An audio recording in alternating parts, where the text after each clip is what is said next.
Now, when working with such dynamic routes, such dynamic paths, there are two interesting variations or extensions of that concept you should be aware of. One variation or extension is that you can, of course, also have nested dynamic paths. So let's say, besides portfolio/project ID, we also have another folder, the clients folder, let's say, and we want to construct a nested path here where we have a dynamic client ID, which can be different for the different clients. And then for every client ID, we have some static pages, like a list of all projects we did with that client, but then also dynamic nested paths for the individual projects we did with the client. Not clear what I mean? Let me show it to you. So for clients, I might want an index.js file where I list all my clients. So here we could have a function which I name clients page, and then I return a div here with a h1 tag of the clients page, and close the div, of course. And I export that. And of course, that's nothing new here at this point. But then I want to have a dynamic path, but a dynamic path with nested paths. So not a file named square bracket something.js, but instead we can have a subfolder which also has this square bracket name. So here we could then have the ID of a client. But now that's not a file, that's a folder with this special name. And then here again, we could have an index.js file. And that could, for example, list all the projects or all the client projects. So all the projects for a given selected client. And hence here I have a div where I say the projects of a given client. And we export this as well. And we could have more static files here, like an overview.js file or whatever. But we can now also have another dynamic folder or file nested inside of this already dynamic folder. For example, let's say for a selected client, we then have different projects. So here we have the client project ID identifier.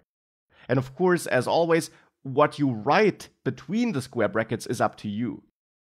So this could then be a page for an individual project for a selected client. So the selected client project page, whatever. That could be a name here. And I'm just coming up with some examples here because, of course, these are use cases you could encounter in a real app you're building. So the project page for a specific project for a selected client.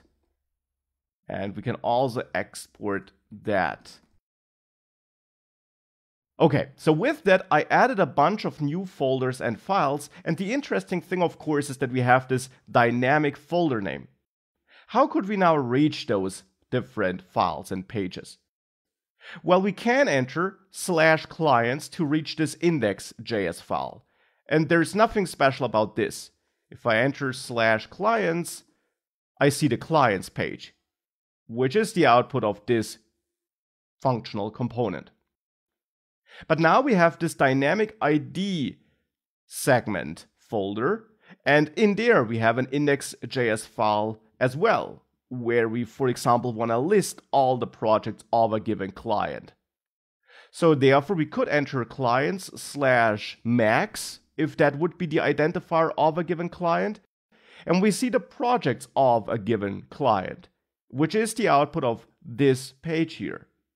And then we can also drill even deeper with yet another dynamic segment with clients max project 1, if that would then be the ID of a specific project for this specific client. And therefore we now see this output. And in all these pages, we can of course get access to the concrete values entered in the URL. So here in the selected client project page, we can again import use router from next router. And then in here, simply get access to the router by calling useRouter, and then console logging router query. And if we do that, we see that we do get an object with two properties now, because I am logging this in a component that is loaded for a file name with a dynamic segment, which is inside of a folder with a dynamic segment. And you always get access to all the concrete values for the different placeholders that might have been part of the overall path for which this component was loaded. So therefore, we get access to the concrete ID value, since we're in that dynamic ID folder. And then since we're in this dynamic client project ID file, we also get access to that concrete value, so that we can use all these values in our project or in our component file here to then fetch the specific project for this specific client, for example. Now, if I would use useRouter in the index.js file inside of the ID folder here, and therefore, of course, we also need to import useRouter here as well. So if we import useRouter from next/router, if I do that, then you will see that if I visit just/max, and therefore this index.js file, we of course only get access to the ID property here, because that is, well, just in the ID folder and not inside of this client project ID JavaScript file now. So that's how we can load pages dynamically for various dynamic parameters and how we can get access to these parameter values.